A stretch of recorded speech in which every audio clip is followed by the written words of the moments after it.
জীবনটা অনেকটা ট্রেন জার্নির মতো। আজ আমরা চলছি, নতুন মানুষ উঠছে, কেউ নামছে, কেউ থেকে যাচ্ছে পাশে। হাসি, কান্না, বিচ্ছেদ সব মিলিয়ে চলছে যাত্রা। একদিন হয়তো আমাদেরও যাত্রা পথ শেষ হয়ে যাবে, ঠিক এই ট্রেনের মতো। শেষ স্টেশনে নেমে যেতে হবে। কেউ কাঁদবে, কেউ মনে রাখবে, আবার কেউ ভুলেও যাবে।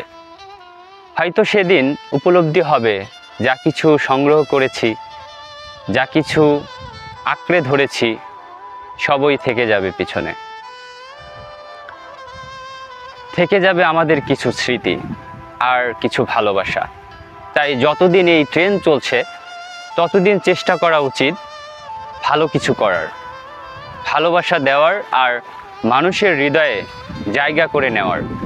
কারণ শেষ স্টেশন সবার জন্য অপেক্ষায় আছে।